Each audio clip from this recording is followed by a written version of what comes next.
à recevoir la parole de vie. Nous croyons que tu es la parole de vie, Seigneur. Glorifie ton Saint-Nom de notre Père. Dans le nom de Jésus-Christ de Nazareth, nous avons ainsi prié, nous disons Amen. Est-ce qu'on peut acclamer le Seigneur? Voilà. En tout cas, Dieu est en train de nous conduire vraiment dans beaucoup de choses. Et particulièrement, nous nous souvenons que nous avons commencé avec Job, ensuite les cèdres, et nous avons vu que le cèdre c'était un grand arbre. Dieu nous a conduit donc sur l'orgueil pour comprendre que le cœur de l'homme, l'arbre, le grand arbre, c'est l'orgueil. Et aussi, Dieu nous a conduit jusqu'à la fille des Chaldéens, c'est-à-dire la délicate, la voltueuse. Et cela, nous avons compris que dans ce monde, il y a des choses qui brillent, il y a des choses qui attirent, mais pourtant, c'est le monde. Alléluia. Amen. Et puisque les choses qui attirent, ces choses-là ont pour but de désasser l'homme, d'emmener l'homme dans une autre voie. C'est pourquoi Dieu nous a conduits jusqu'à la vie de Lot. C'était au temps où Lot va se séparer d'Abraham. Mais dans cette séparation, il y a un choix à faire. Donc présentement, Dieu nous parle des types de choix. Il y en a deux. Il y a le mauvais choix et le bon choix. Est-ce qu'on peut acclamer le Seigneur? L'autre, pour sa part, a fait un mauvais choix. Il avait vu un jardin arrosé vers une plaine. Et voyant cette rosée sur la plaine, sur le jardin, c'était pas le jardin de l'Éternel, mais c'était comme cela. N'oubliez pas que le diable Satan se déguise en ange de lumière. Donc, il y a des choses qui brillent dans ce monde, mais ce n'est pas la gloire de Dieu. Ce n'est pas la volonté de Dieu. C'est pourquoi Dieu est en train de nous conduire de faire un bon choix. Le mauvais choix, c'est le choix selon la vue ou la chair. Le mauvais choix, c'est suivre ce qui est du monde, ce qui est passager. C'est d'aller vers tous ceux des choses dans lesquelles Dieu n'y est pas. Le mauvais choix, c'est choisir des choses dans lesquelles Dieu n'est pas. C'est de choisir ce qui ne vient pas de Dieu. Frères et sœurs, voilà le choix de l'autre. Et nous avons compris par la grâce de Dieu, c'est un mauvais choix. Je ne sais pas si dans ta vie aussi, tu as eu à faire un mauvais choix. Mais ce matin, il y a une bonne nouvelle. Dieu nous rassemble dans sa présence. Dieu nous attire dans sa maison pour nous parler, pour nous instruire, pour nous éclairer, afin que nous puissions voir comme Dieu voit les choses.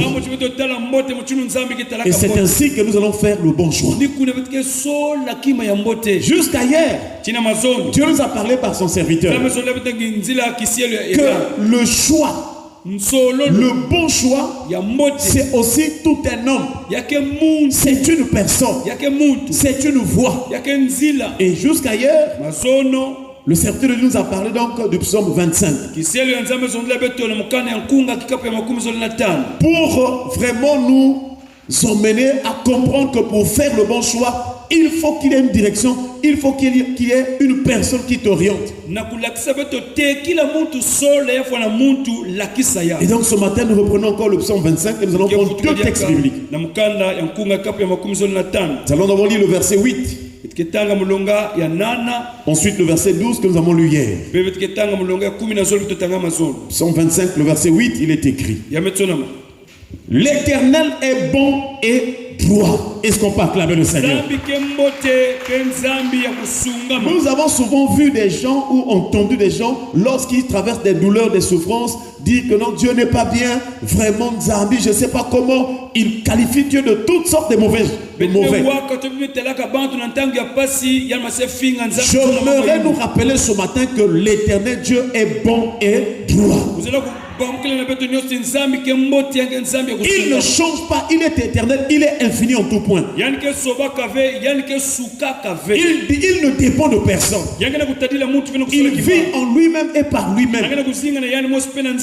Il est bon et droit. N'oublie jamais cela. cela. Quels que soient tes problèmes, quelles que soient tes situations, quel que soit ce que tu traverses, quels que soient les combats, quelles que soient les difficultés, n'oublie pas que l'Éternel Dieu est bon et droit. Voilà pourquoi chaque matin, dès que tu te réveilles déjà, rends gloire au Seigneur, même si tu as des problèmes. Bénis le Seigneur, même si tu as des problèmes. Donc ce texte dit, le verset 8, l'Éternel est bon et droit. C'est pourquoi il montre aux pécheurs la voie. Est-ce qu'on peut acclamer le Seigneur? Donc ce texte montre que Dieu, il est bon et droit. Mais en dehors de Dieu, il y a une catégorie de personnes qu'on appelle les pécheurs. Et les pécheurs, ce sont les hommes. Nous savons que la Bible déclare, car tous sans péché sont privés de la gloire de Dieu. Depuis le péché d'Adam et Ève, tout homme est pécheur. Tout homme naît dans l'iniquité. Tout homme est conçu dans le péché. Depuis le sein de sa mère. Donc, tout homme est pécheur. Et Paul a dit aux Romains, nous avons déjà prouvé qu'il n'y a aucun homme qui soit juste, car tous nous sommes sous l'empire du péché, que ce soit les juifs, que ce soit les grecs. Alors frères et sœurs, puisque l'humanité était dans le péché, puisque l'humanité avait péché, il faut une orientation, il faut un choix pour que les hommes quittent le péché, c'est-à-dire le mauvais choix. Parce que le péché est rentré tout simplement parce que Ève avait choisi quelque chose de mauvais. Elle avait choisi le mauvais côté. Elle avait accepté la séduction du diable, la voie du serpent. Beaucoup d'hommes et de femmes marchent ce jour sur la terre. Ils choisissent la voie du mal. Ils entendent la voie du serpent. Et ils font les choses qui sont contraires à la volonté de Dieu. Frères et sœurs, nous voyons donc Dieu, il est bon et droit. Et c'est la raison pour laquelle il n'y a que lui, Dieu, qui doit montrer aux pécheurs, à ceux qui ont fait le mauvais choix, il n'y a que Dieu qui doit leur montrer le bon chemin.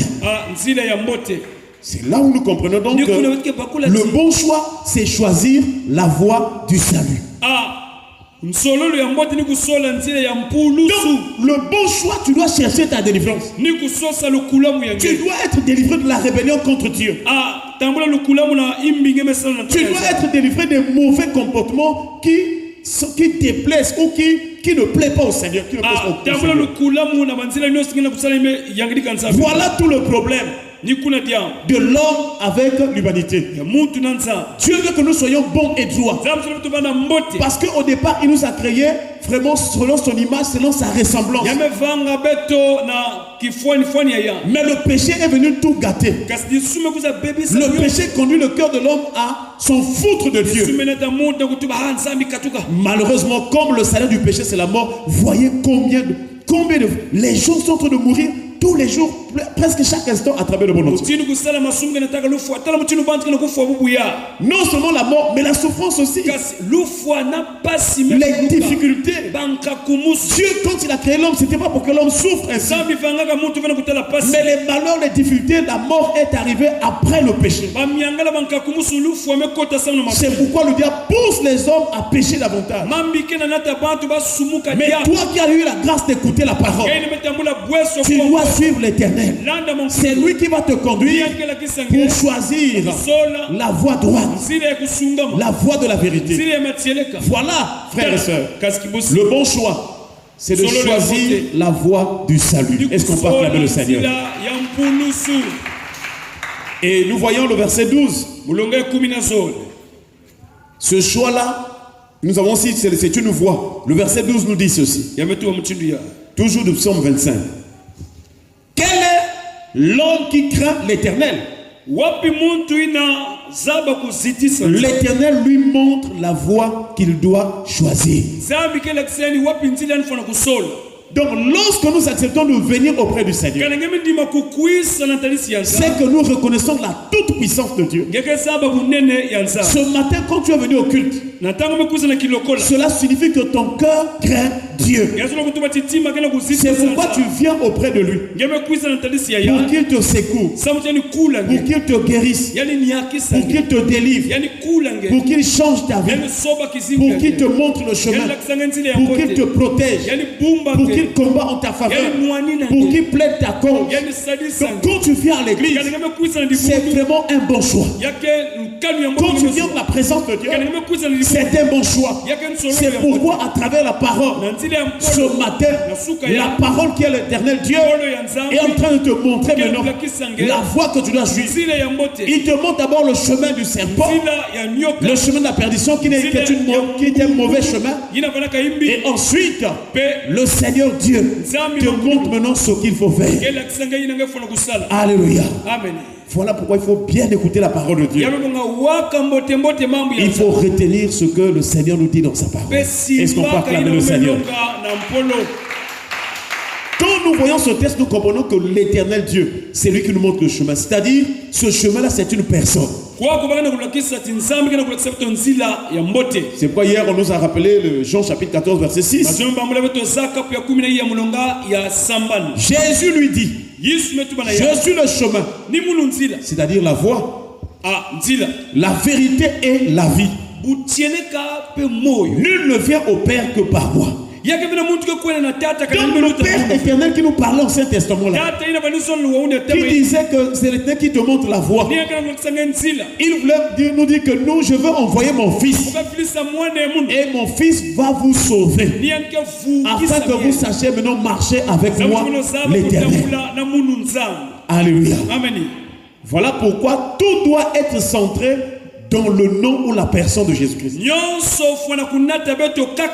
Le signe que tu es en Dieu, tu es dans la voie de la vérité.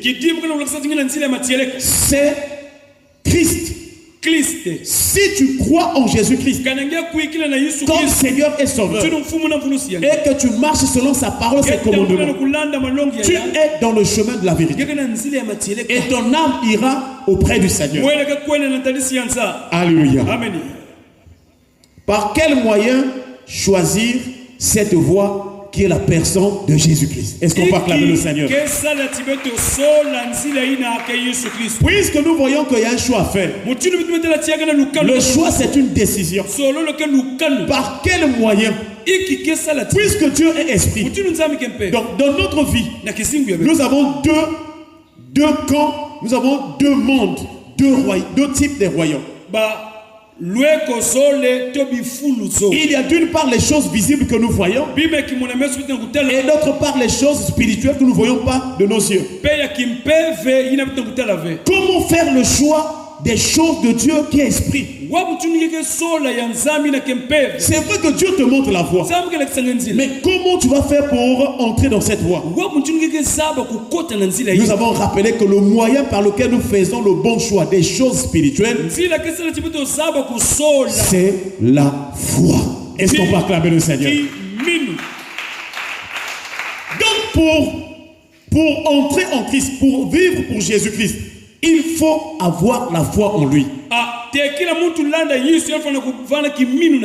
Tu peux avoir fait des sacrifices, tout, mais si tu n'as pas la foi, frère, tu n'iras pas au ciel. Voilà pourquoi dans la Bible nous voyons quelques caractéristiques ou les effets de la foi. Qu'est-ce que la foi déclenche?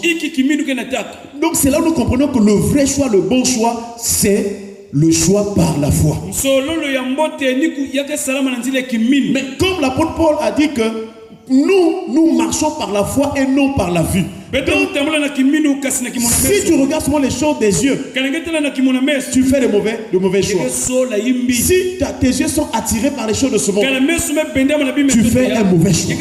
Mais si dans ton cœur, tu as la confiance en Dieu, si dans ton cœur, tu espères en l'Éternel, si dans ton cœur, tu as la joie de vivre pour l'Éternel, même si tu n'as pas quelque chose de physique, si à l'intérieur de ton cœur, tu as la foi, sache que tu as fait le bon choix. Vous vous souvenez de cette femme? Elle souffrait d'une perte de sang depuis 12 ans. Elle a entendu que Jésus était là, entouré et pressé par la foule. Elle est venue. La Bible déclare qu'elle a dit dans son cœur. Est-ce qu'on peut acclamer le Seigneur? Si je puis seulement toucher le pan de sa robe sans vêtement, je serai guéri. Voilà la foi. Toi aussi dans ton cœur parle. La foi est toujours accompagnée de la confession. C'est-à-dire qu'il y a un lien entre la foi et la confession de la bouche. Si vraiment tu crois, tu dois sortir les paroles pour dire que ce matin, même si je n'ai rien, mais je crois qu'avant que cette journée ne termine, Dieu va agir en ma faveur. Voilà, tous les jours tu peux vivre dans le bonheur et dans la paix, dans la joie. C'est un problème de foi. Et cette foi doit être accompagnée par des confessions, des paroles, vraiment des paroles de bénédiction, des paroles de puissance. Qu'elle en sent quelques effets de la foi. La foi nous donne de devenir enfants de Dieu. Est-ce qu'on peut acclamer le Seigneur? Donc le signe que tu suis le chemin là qui est Jésus-Christ, la foi te donne de devenir enfant de Dieu. Dans Jean chapitre 1 verset 12, la Bible déclare que à tous ceux qui l'ont reçu, à ceux qui croient en son nom, elle a donné le pouvoir de devenir enfant de Dieu. Donc la foi te donne de devenir enfant de Dieu. Tu as peut-être des parents biologiques ou physiques, mais sache que tes parents ne peuvent pas combler tous tes besoins. Il y a des choses dans ta vie qui nécessitent l'intervention du Père Céleste. Voilà pourquoi nos parents nous ont mis au monde, c'est vrai. Mais nous devons mettre notre confiance en un seul Père. Le Père là qui ne meurt pas. Le Père là qui est toujours vivant. Le Père là qui ne nous déçoit pas. Le Père là qui nous comprend. Le Père là qui nous pardonne. Le Père qui nous relève. Même jusqu'à la mort. Même que le séjour des morts, ça même peut nous protéger. Alléluia. C'est Dieu. Donc la foi nous donne de devenir enfants de Dieu. C'est-à-dire si tu as la foi, tu as fait le bon choix. Et parmi les premiers pas de ton bon choix, c'est de devenir véritablement enfant de Dieu. Parce que dans ce monde, il y a aussi des enfants du diable. Frères et sœurs, la deuxième chose sur la foi, c'est que la foi libère et délivre de la confusion. Est-ce qu'on peut acclamer le Seigneur? C'est-à-dire, lorsque nous étions païens, lorsque nous n'étions pas encore enfants de Dieu, nous menions une vie de confusion, de malheur, de honte. Une vie où on était en train de... Souviens-toi quand tu étais païen, peut-être ce matin tu devais être en train de te chamailler. Un tel, parfois sous la rue, mais lequel? Oh, un tel en train de se chamailler. C'était la confusion. Une vie de honte. Une sale vie. Mais si tu as la foi, Romains chapitre 10 verset 11, si tu as fait le bon choix de vivre selon la foi en Dieu, la Bible déclare quiconque croit en lui ne sera point confus. Même s'il y a des gens qui tentent de te mettre des embûches, de mettre des pièges, de t'attaquer, de te combattre, si tu as la foi, tu verras la gloire de Dieu. Si tu as la foi, Dieu interviendra en ta faveur. Si tu as la foi, le ciel est ouvert en ta faveur. Si tu as la foi, la pluie de bénédiction tombera sur toi. Lorsqu'une personne a la foi, même si elle est seule, frère et soeur, elle va vaincre des milliers de personnes. Elle sera au-dessus des milliers. N'oublie pas cela. Peut-être aujourd'hui en train de se moquer de toi. Regardez-moi celui-là. Chaque matin il va à l'église. Mais les gens ne savent pas que la foi c'est comme une grossesse. La foi c'est un état de gestation spirituelle. Lorsqu'une personne a la foi, c'est l'image d'une femme qui est enceinte. L'enfant n'est pas encore né, mais à l'intérieur l'enfant est déjà là. Un jour, cet enfant-là va naître. Toi aussi, si tu as la foi, ta bénédiction est déjà là. Tu marches avec ta bénédiction. Tu marches avec la gloire. Tu marches avec la puissance. Tu marches avec les miracles. Et ils vont s'accomplir au temps marqué par Dieu. Alléluia. Ce qui se trouve en toi, les gens n'y pensent pas. Les gens ne comprennent rien.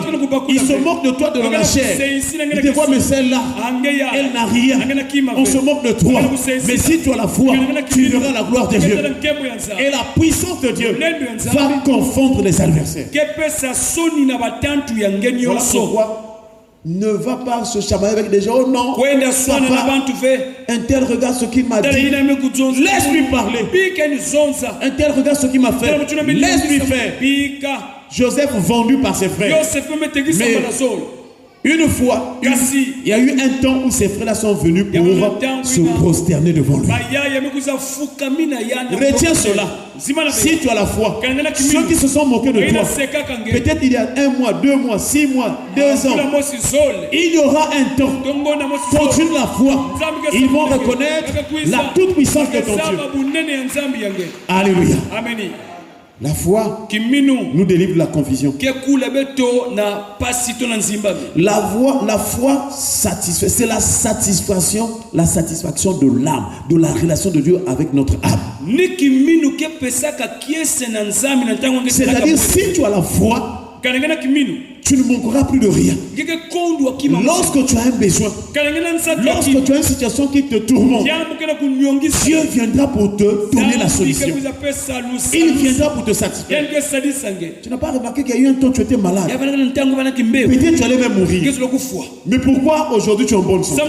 Parce que Dieu t'a guéri. Alléluia. Donc la foi, c'est ce moyen par lequel qui touche le cœur de Dieu. Pour que Dieu nous satisfasse, pour que Dieu nous fasse du bien. Est-ce qu'on va acclamer le Seigneur? C'est là où dans Jean chapitre 6 verset 35 Jésus dit je suis le pain de vie. Celui qui vient à moi n'aura jamais faim. Et celui qui croit en moi n'aura jamais soif. C'est-à-dire, tout ce que tu as des problèmes de je ne sais pas comment, si tu crois en lui, il va te donner la solution. Il va te satisfaire. Tu as un dossier quelque part bloqué. Si tu as la foi, tu as la confiance, tu vis selon la parole, pas dans le péché.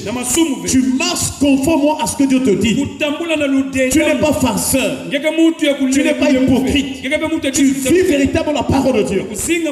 Dieu est capable d'ordonner là où se trouve ton dossier, que ton dossier bouge. Jusqu'à arriver à ce que tu sois satisfait. Alléluia. Amen. Que le Seigneur te satisfasse ce matin au nom de Jésus. Parce que la satisfaction produit la joie. On aurait pu toucher plusieurs points encore. Mais on va s'arrêter à un dernier point. La foi aussi nous amène la délivrance de la seconde mort. Il y a 2 types de catégories de mort. Il y a la première mort pendant que nous sommes sur la terre. Et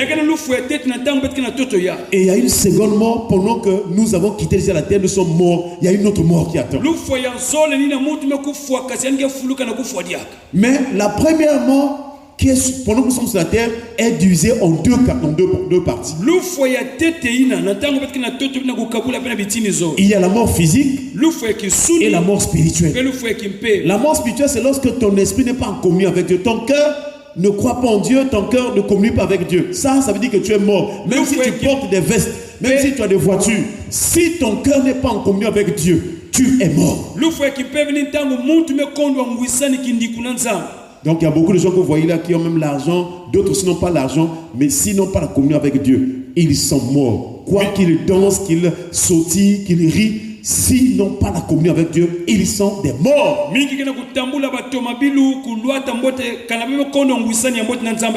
Sur la terre, donc la deuxième partie de la mort sur la terre, c'est la mort physique. C'est-à-dire que ton corps, ton homme intérieur, ton esprit, ton âme quitte ton corps là que tu as. Et on voit souvent la dépouille, ton corps, qu'on laisse là, ça ne peut plus bouger parce que tu es sorti.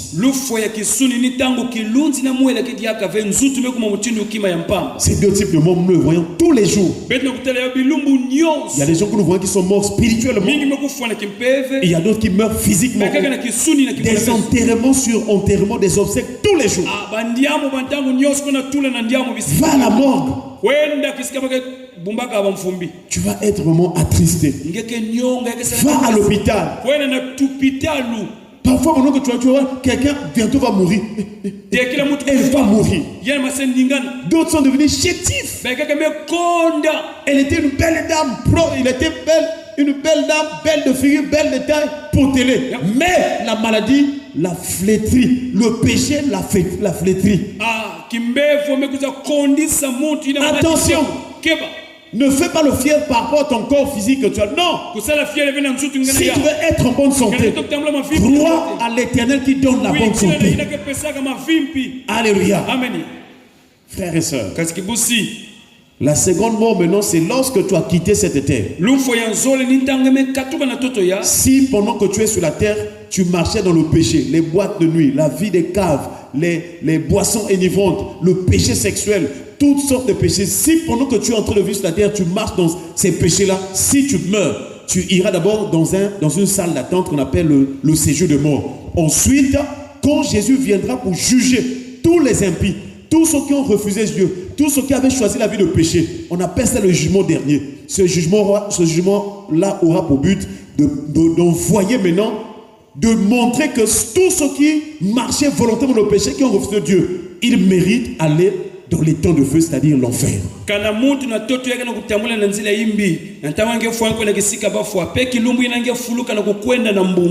Donc aujourd'hui, les gens peuvent dire, ah bon, il a prêché la péché, moi je vais continuer pour moi. Au dernier jugement, pendant que tu vas penser, ah, si je savais si j'avais écouté ce que le pasteur avait dit. Parce que tout ce que je dis chaque matin, les anges écrivent. Est-ce qu'on peut acclamer le Seigneur? Pendant que je prêche là, déjà c'est écrit que tel à tel. Aujourd'hui c'est quelle date? Samedi le 10. Le 10 mai. Donc les anges écrivent samedi le 10 mai. Le pasteur Arnaud avait prêché à Massina, au culte du matin, il avait prêché sur le bon choix, la foi et Jésus-Christ le chemin. Ils écrivent le nombre des âmes qui étaient le matin. On va voir, il y a Papa Makela qui était là. Ils écrivent. Maintenant, quand nous allons finir ce culte, si par rapport à la vérité que tu as écoutée, tu vas faire le péché, les témoins aussi écrivent. Celui, il avait écouté mais il a refusé. Il t'attend seulement le jour de la mort. Le jour où tu vas mourir, les actions de péché que tu as commises, c'est tout un fardeau que tu portes. Et les démons viennent te prendre. Et quand Jésus viendra pour le jugement, quand les démons viennent te prendre, c'est pour te faire souffrir d'abord, momentanément. Donc sur la terre, on va dire, oh, un tel est mort. Oh, il partageait aux gens. Mais puisqu'il péchait volontairement, là-bas il souffre. Maintenant, quand Jésus viendra pour le jugement dernier, on va maintenant te rappeler. Toi là, samedi le 10 mai 2025. Samedi 10 mai 2025. Dans le livre, s'il est écrit. Le pasteur avait prêché sur le bon choix de la foi, choisir Christ, suivre Jésus qui est le chemin. On va maintenant, c'est pas toi, hein, je prends un exemple. On va maintenant dire à la personne, là, toi, tu étais ce jour-là au culte. Tu avais écouté la parole. Mais quand tu étais sorti du culte, c'était un samedi. Et à 18h, tu t'étais retrouvé dans une cave avec ton copain qui est au bas de Massina. Toi, à cause du fait que tu avais rejeté la parole. Donc toi, tu mérites d'aller en enfer. Parfois la sœur va dire, moi vraiment, je partais pas en Massina. Moi, oui, c'est le cœur de l'homme, c'est toujours comme ça. Et elle refuse. On va maintenant te montrer le film de ce samedi. Je ne sais pas si je me fais comprendre. On va te montrer. Donc tu vas voir, toi tu es là, tu vas voir maintenant le film. Comment est-ce que tu étais en train de partir chez le copain là en bas de Massina. Et tu auras une bouche comme cousue. Mais puisque tu es en train de voir ce que tu faisais. Et puis on va ordonner, voyez-vous. Allez, jetez-la dans le tonneau. Attention, s'il te plaît, attention. Quand tu as déjà connu la vérité, attention. Oh, mon mari me dit qu'il faut les mèches. Papa, moi, nous on prie. Nous on prie. Est-ce qu'à cause des mèches, tu vas me refuser? Est-ce qu'on va arrêter le ciel à cause? Dis-lui. Oh, papa, si je parle, il va me refuser. Donc tu préfères aller en enfer à cause du mariage qui va. Bon, tu vas voir que le mari t'impose des mèches là. Il va avec les femmes encore. Attention. On ne peut pas vous diviser. Mais il faut prendre la décision. Parce que si tu mets dans cette condition à cause du mari, tu vas aller en enfer. L'église a commencé à faire attention. Si tu mets en priorité ta foi en Dieu, Dieu te protégera. Il va toucher ton mari. Il va créer des circonstances pour que ton mari croit que ma femme là, elle est en Dieu. Mais si tu crains les hommes, c'est un piège. Attention. Les autres qui ont marché la foi avec lui, ils étaient tentés dans ces pièges-là. Les compagnons de Daniel, on met le feu. On dit que si tu ne te procèdes pas devant l'idole, on va vous jeter maintenant. Imaginez-vous. Si c'était toi, on te dit que non, renonce, refuse Jésus. Si tu acceptes Jésus, on te jette au feu. Le feu était là. On a chauffé encore 7 fois plus le feu. Tu vas faire quoi? Mais les compagnons de Daniel, ils ont dit, oh roi, nous n'avons pas besoin de te répondre, mais nous savons, nous croyons, nous espérons que notre Dieu est capable de nous délivrer de la fournaise. Tout ça, ce sont des préfigurations. Le roi de Babylone là, Babylone c'est le monde. Mais regardez même le jugement de Babylone là, c'est la fournaise, c'est l'enfer. C'est l'enfer. Je ne sais pas si tu comprends. C'est-à-dire que Babylone, c'est l'image du monde. Mais eux, pour juger les gens, ils les jetaient dans la fournaise de feu. Ça veut dire que le monde, c'est le chemin de l'enfer. Je ne sais pas si tu as compris cette révélation. Donc la seconde mort, c'est après cette mort, après cette vie-là, si toi tu ne marchais pas dans la voie droite, ton âme va aller griller. Le feu. La Bible déclare que le dernier jour, toutes les actions secrètes des hommes seront mises. Même si tu avais dans ton cœur, le livre, on a écrit. Un tel, maman, un tel a fait, on a écrit. Et au dernier jour, toi là, tu partais à l'église.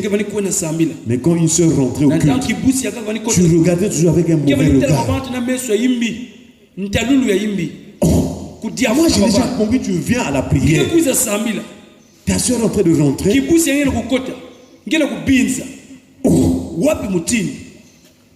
que vous avez un problème? C'est le cœur, le type. Ça veut dire que tu ne viens pas pour prier, tu viens pour regarder. Mais que le Seigneur nous pardonne. Est-ce qu'on peut acclamer le Seigneur? Donc si tu as la foi, si tu obéis à la parole de Dieu, ton âme n'ira plus en enfer. Jean chapitre 11 verset 26. Et quiconque croit et vit en moi ne mourra jamais. Et puis Jésus pose l'action. Crois-tu cela? Quand Jésus disait ne mourra jamais, ce n'est pas qu'on ne va pas mourir physiquement. Il parlait de la seconde mort. C'est-à-dire que si tu vis en Jésus, tu vis selon Christ, ton âme n'ira plus dans le seconde mort. Parce que ceux qui vont mourir dans la foi, on les appelle les justes. Et les justes vont ressusciter avant le jugement dernier. Les justes, que ce soit du temps de l'Église, que ce soit pendant le millénium, les justes vont déjà ressusciter pour aller au ciel. Avant que Dieu commence à juger ceux qui vont aller en enfer. Est-ce qu'on peut acclamer le Seigneur? Que le Seigneur nous pardonne toutes les fois que nous avons persisté dans le péché. Que le Seigneur nous pardonne toutes les fois que nous suivions une mauvaise voie. Ce matin, que le Seigneur nous donne de nous engager, de nous décider d'avoir la foi en Jésus-Christ, de ne plus rejeter la parole. Que le Seigneur soutienne notre foi, qu'il suscite en nous une foi authentique et qu'il nous donne de suivre Christ, de faire toutes choses comme Christ. Baissons les têtes dans la prière. Remercions le Seigneur pour sa parole. Prions le Seigneur au nom de Jésus. Dieu notre Père, nous te rendons grâce. Merci pour ta parole, Père éternel. Oh Jésus. Merci Père céleste. Merci pour Père de gloire. Merci Dieu.